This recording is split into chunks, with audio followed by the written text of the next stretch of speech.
Hello guys, welcome back to my YouTube channel Standout Classes. So now I'm going to continue chapter of macroeconomics, basic of macroeconomics, that is chapter 2 जो हम लोग discuss कर रहे थे. इससे previously मैं 2 videos upload कर चुकी हूँ. So today I am going to start with the topic, next topic which is production boundary.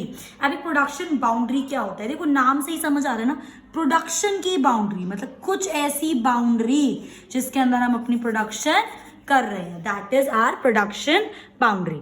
ठीक है. So it is a line around the productive sector. Basically एक फॉर एग्जाम्पल इंडिया में जहां जहां production हो रही होगी उस प्रोडक्शन सेक्टर को जितना भी एरिया कवर करेगा वो हमारी क्या होगी? Production boundary. क्लियर? ये हम जो टॉपिक पढ़ रहे हैं प्रोडक्शन बाउंड्री, अब जो मैं बताने वाली हूँ सिर्फ उन 2 रीजन की वजह से पढ़ रहे हैं. ध्यान से समझना. एक इसमें बहुत इंपॉर्टेंट चीज, goods within the productive sector are known as intermediate goods. जो आपकी प्रोडक्टिव बाउंड्री के अंदर अभी गुड्स हैं उनको हम क्या बोलते हैं? Intermediate goods. खुद सोचो ना, अभी वो प्रोडक्शन बाउंड्री के अंदर है मतलब वो अभी प्रोड्यूस हो रहे हैं, अभी वो पूरे अच्छे से नहीं बने, इसलिए हम उनको क्या मानते हैं? Intermediate goods. Similarly goods which are outside the boundary, जो प्रोडक्शन बाउंड्री के बाहर है उनको हम क्या बोलते हैं? Final goods. अंडरस्टूड सी बात है ये. अब अगर वो गुड्स प्रोडक्शन बाउंड्री के बाहर है इसका मतलब वो बन चुके हैं. समझ रहे हो मेरी बात? वो गुड्स बन चुके हैं, अब यूज करने के लिए तैयार है, इसलिए जो गुड्स हमारी बाउंड्री के बाहर होते हैं हम उनको क्या बोलते हैं? Final goods. बस ये 2 बातें आपको याद रखनी है. ठीक है. नेक्स्ट जो इंपॉर्टेंट चीज है, intermediate goods are always use within 1 year. कहने का मतलब ये है जो भी आपके इंटरमीडिएट गुड्स है अगर आप उनको 1 साल के अंदर अंदर यूज कर लेते हो तो वो आपके इंटरमीडिएट ही रहेंगे. पर अगर आपके कोई ऐसे इंटरमीडिएट गुड्स हैं जिनको आप 1 साल में यूज नहीं कर पाए तो वो आपके क्या बन जाएंगे? Final goods. So intermediate goods are always use within 1 year. If they are use for more than 1 year, मतलब 1 साल तक भी अगर आप उसको यूज नहीं कर पाते हो, they are known as final goods. इस कॉन्सेप्ट को समझाने के लिए मैंने आपके लिए यहाँ पे एक एग्जाम्पल लिया है. ठीक है. X limited purchase 10 ton of coal. 2018 में एक्स लिमिटेड ने 10 टन ऑफ कोल को खरीदा ग्लासेस को बनाने के लिए. क्लियर? नाउ अब जब 10 टन कोल खरीदा तो 60 टन ही वो 2018 मतलब 1 साल के अंदर यूज कर पाए. तो वो जो 10 में से 7 टन था वो तो आपका इंटरमीडिएट ही रहा, क्योंकि हम देखो कोल अभी इंटरमीडिएट गुड है क्योंकि हम उसको ग्लास को प्रोड्यूस करने के लिए खरीद रहे हैं. इतनी बात क्लियर है? अब मैंने 10 टन खरीदा था, 10 में से 7 तो मैंने यूज करा प्रोडक्शन प्रोसेस में. अब जो बाकी का 3 रह गया जिसको मैं 1 साल में यूज नहीं कर पाई ग्लास की प्रोडक्शन में, तो वो क्या बन गया? जो 3 टन रह गया वो हमारा बन गया फाइनल गुड. और जो 60 टन था जो आप 1 साल में यूज कर चुके हो वो आपका क्या बन गया? Intermediate good. तो ये चीज मुझे आपको समझानी थी. अगर आप किसी इंटरमीडिएट गुड को विद इन 1 ईयर यूज कर लेते हो तब तो वो इंटरमीडिएट ही है, बट अगर आप नहीं कर पाते हो उसको विद इन 1 ईयर, रह जाता है ड्यू टू एनी रीजन, तो वो आपका क्या बन जाएगा? Final good. I hope guys ये चीज आपको क्लियर है. अब हमने यहाँ पे कॉन्सेप्ट कंप्लीट कर दिया अपना फाइनल गुड और इंटरमीडिएट गुड का. इससे प्रीवियस वीडियो में मैं डिटेल में आपके साथ डिस्कस कर चुकी हूँ. फटाफट से एक कंपैरिजन कर लेते हैं जिससे हमें रिवाइज भी हो जाएगा कि फाइनल गुड्स क्या होते हैं और इंटरमीडिएट गुड्स क्या होते हैं. फाइनल गुड्स ऑब्वियसली बात है, they are use for final consumption. हम उनको आगे कुछ प्रोड्यूस करने के लिए यूज नहीं करते हैं. एंड इंटरमीडिएट गुड्स जिनको हम खरीदते हैं या तो बेचने के लिए या फिर रीसेल करने के लिए और फर्दर कुछ प्रोड्यूस करने के लिए, उनको हम क्या बोलते हैं? Intermediate goods. ये जो हमारे फाइनल गुड्स होते हैं क्योंकि अल्टीमेटली ये कंज्यूम हो रहे हैं इसलिए हम इसको किसमें इंक्लूड करते हैं? नेशनल और डोमेस्टिक इनकम दोनों में. बट क्योंकि ये अभी प्रोड्यूस नहीं हुए हैं, अभी इनको हमें और प्रोडक्शन आगे करना है, ठीक है, तो इसलिए हम इनको ना ही नेशनल इनकम में इंक्लूड करते हैं और ना ही डोमेस्टिक इनकम में. आई होप गाइस ये चीज आपको क्लियर है. ठीक है. फाइनल गुड्स कौन से होते हैं? वो गुड्स जो प्रोडक्शन बाउंड्री के बाहर होते हैं, अभी बताया था. So they have cross the production boundary. And intermediate goods they are still within the production boundary. जो अभी भी प्रोडक्शन बाउंड्री के अंदर है उनको हम क्या बोलते हैं? Intermediate goods. फाइनल गुड्स बिल्कुल तैयार है, आप उनको अभी यूज कर सकते हो, they are ready for use, but ये अभी रेडी नहीं है, अभी इनको प्रोसेस करना बाकी है। आई होप गाइज ये चीज आपको समझ आ गई है।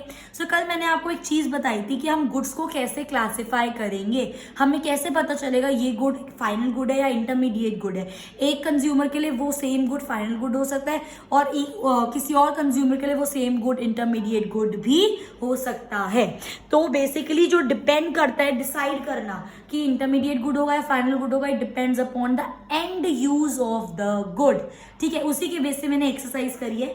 अब हम A to F में आइडेंटिफाई करेंगे कि ये इस पर्टिकुलर कंज्यूमर के लिए इंटरमीडिएट गुड होगा या फिर एक प्रोड्यूसर या फिर एक फाइनल गुड होगा। क्लियर। सबसे पहला, paper used by a publisher. Publisher ने पेपर खरीदा है आगे कुछ पब्लिश करने के लिए, कुछ और प्रोसेस करने के लिए, तो वो क्या हुआ, intermediate good. Milk purchase by a house hold, आपने या मैंने दूध लिया है, उसको प्रोसेस करने के लिए, कंजम्पशन के लिए लेंगे घर में, है ना, हाउस होल्ड, घर में कोई दूध ले रहा है तो इसलिए हम उसको क्या मानेंगे, final good. Coal use by manufacturing firm, अगर मैन्युफैक्चरिंग फर्म कोल यूज कर रही है, इसका मतलब क्या है कि वो कुछ उससे बना रही है आगे, तो इसलिए उस मैन्युफैक्चरिंग फर्म के लिए कोल क्या होगा, intermediate good. Mobile sets purchase by a mobile seller, mobile seller ने मोबाइल सेट्स खरीदे आगे रीसेल करने के लिए, जो गुड्स रीसेल या प्रोडक्शन के लिए खरीदे जाते हैं उनको क्या बोलते हैं हम, intermediate good. Printer purchase by a lawyer, एक लॉयर ने प्रिंटर परचेज करा है, अब उसका कोई बिजनेस तो है नहीं प्रिंटर का, ना ही उसको उस प्रिंटर को प्रोसेस करना है, उसने अपने काम के लिए उसको परचेज करा है, इसलिए हम उसको क्या मानेंगे, फाइनल गुड। ठीक है। Unsold coal with trader at the year end, एक ट्रेडर है जिसके पास कुछ कोल बच गया at the end of the year, इसका मतलब क्या है कि उसने एक साल तक उस कोल का कुछ नहीं करा, अगर एक साल से पहले कर लेता तो वो इंटरमीडिएट गुड होता, पर साल खत्म हो गया, एक साल तक कुछ नहीं करा, तो वो अब क्या बन गया उसके लिए, final good. I hope guys ये चीज आपको क्लियर है। मूविंग ऑन, अब हमारा नेक्स्ट टॉपिक आता है गाइज फाइनल गुड्स का। आगे फर्दर बाइफिकेशन है, they are further divided into two, that is final goods के अंदर हमारी दो चीजें आती हैं, एक होता है हमारा कंजम्पशन गुड और एक आता है हमारा कैपिटल गुड। थोड़ा बहुत हम इसका डिस्कस कर चुके हैं, थोड़ा बहुत इसकी नॉलेज हम लोगों को है। कंजम्पशन गुड जो डायरेक्टली हम लोग कंज्यूम करते हैं, और कैपिटल गुड्स बेसिकली एक तरह के फाइनल गुड्स ही होते हैं ये भी, बट हम इन गुड्स को यूज करते हैं आगे कुछ प्रोसेस करने के लिए। कल मैंने आपको एक एग्जाम्पल दिया था बिल्डिंग और मशीन का, ठीक है। कल as if in my last video I gave you an example of building and machine in which I mentioned that if you are buying building or machine for further production, so any student may think that it is an intermediate good because building or machine is used in further production, but I mentioned yesterday कि intermediate goods में हम लोग जब intermediate goods से final goods हम लोग produce करते हैं तो इंटरमीडिएट गुड्स की कॉस्ट को फाइनल गुड्स में इंक्लूड करते हैं, क्योंकि when you are buying machinery और building for the production you are not including the value of that building और machinery in the final cost, इसलिए हम उन बिल्डिंग और मशीन को इंटरमीडिएट गुड्स नहीं मानते। तो ये पूरा कॉन्सेप्ट मैंने आपको अपनी लास्ट वीडियो में डिटेल में समझाया था, तो वही कॉन्सेप्ट यहाँ पे अप्लाई हो रहा है कि वो कैपिटल गुड्स एक तरह के फाइनल गुड्स हैं, ठीक है, इसलिए यहाँ पे हमने कैपिटल गुड्स को फाइनल गुड्स लिया है, और capital goods are used to produce the consumer goods. Clear. तो सबसे पहले एक एक करके डिस्कस करते हैं consumption goods which are directly consume by the consumer, जो कंज्यूमर डायरेक्टली कंज्यूम कर रहे हैं for satisfaction of their wants, उसको हम क्या बोलते हैं, कंजम्पशन गुड। अब consumption good are also further bifurcated चार पार्ट्स में, एक होता है हमारा ड्यूरेबल गुड्स, ये सारे कंजम्पशन गुड्स के पार्ट है, semi durable goods, non durable goods and services. Durable goods नाम से नहीं पता चल रहा कि जो आप कुछ एक लॉन्ग टाइम पीरियड के लिए जिनको यूज कर सकते हो, which can be use again and again, for example TV, refrigerator, air conditioner. Clear. तो ये सारे क्या है आपके durable goods. Semi durable goods कौन से गुड्स होते हैं guys, semi durable goods are basically वो गुड्स होते हैं जिनको हम कुछ टाइम तक बार बार यूज कर सकते हैं, मतलब durable goods are use for a long period of time like 10 years, 15 years, maybe 20 years, but semi durable goods like they are used again and again, but for 1 year, 2 year, 2.5 year, ठीक है, इसलिए इनको बोलते हैं semi durable goods which can be use for limited period of time. For example a pair of shoe, your clothes, you can't use that same pair of shoe for next 20 years, right. तो वो किसका part होगा आपका? Semi durable good का. Non durable goods which we can not use for a period of time, like they are only for one time consumption. For example, bread लिया, you inculcated the bread is vanished, finished, खत्म, एक time use करा, खत्म. दूध, एक गिलास दूध पिया, खत्म. जो आप सिर्फ एक बारी में यूज कर सकते हो, act as a single consumption. For example, milk, bread, etc. And services are firstly, ये आपके कुछ goods नहीं होते हैं because services are intangible in nature. We can only feel them. We can't touch them, we can't see them, we can only feel these services. That's why they are non-material goods. वो goods नहीं होते, but services are something which satisfy the human wants. ठीक है, goods और services के बीच में differentiate मुझे करने की जरूरत नहीं है. I've already discussed with you in my previous videos.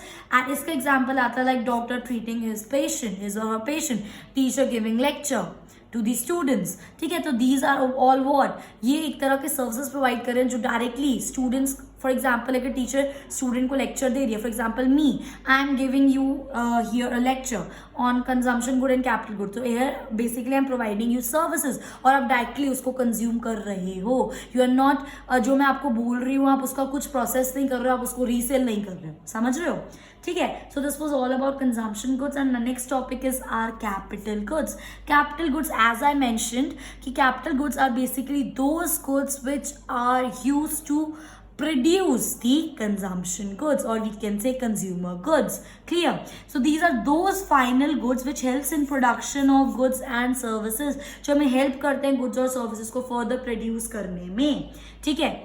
और इनके कुछ यहाँ पे फीचर्स हैं कैपिटल गुड्स के, that they have a life for many years. काफ़ी साल तक ये चलते हैं. मशीनरी ले लो, मेन जो एग्जांपल हम लोग समझाते हैं बच्चों को, that is a machine.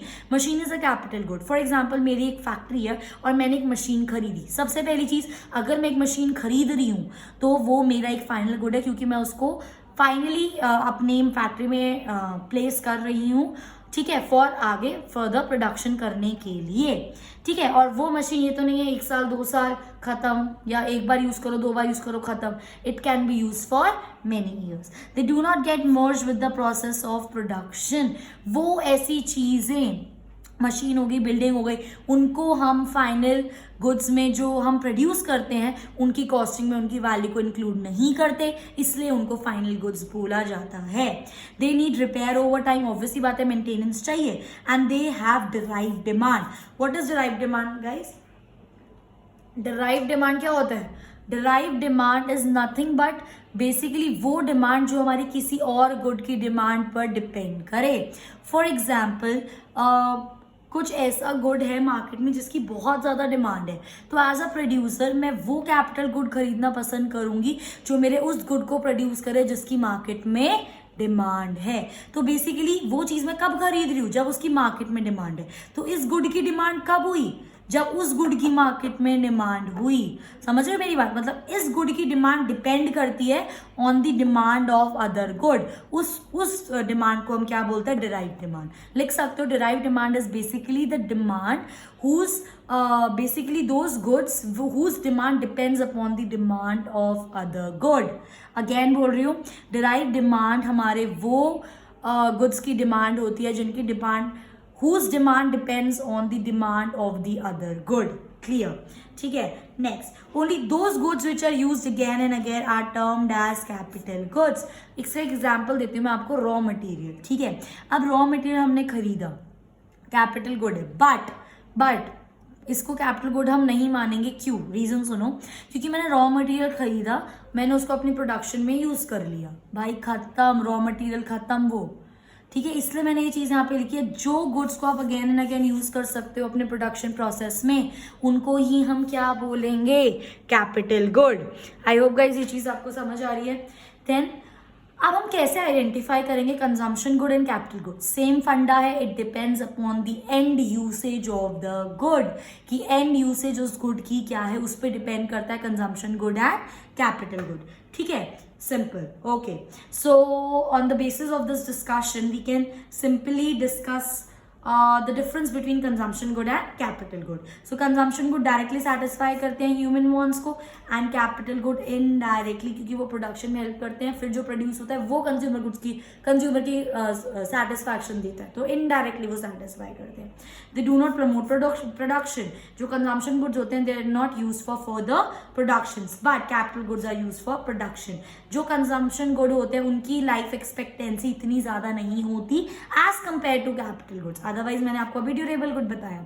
Durable good is a consumption good जिसकी लाइफ एक्सपेक्टेंसी कितनी होती है, 10 साल 15 साल. But as compare to capital goods इससे भी ज्यादा लंबे साल तक चलते हैं. तो लाइफ एक्सपेक्टेंसी इनकी लिमिटेड होती है and they have life expectancy of more than 1 year. ये हो सकता है ब्रेड मिल्क देख लो ना, फटाफट से खत्म हो गया, ये कहाँ 1 साल से ज्यादा, ये कहाँ 1 मिनट भी नहीं लगा इसको. ठीक है. So this was all about consumption and capital goods guys. In my next video I will be starting a very important topic जो एक्चुअली आपके नेशनल इनकम से रिलेटेड होगा. नेक्स्ट टॉपिक से हमारा नेशनल इनकम का बेस स्टार्ट हो जाएगा. सो I suggest you कि वीडियो से टच ना लूज करें अपना. ठीक है. So stay in touch and if you like my video please do like share and subscribe and thanks for watching.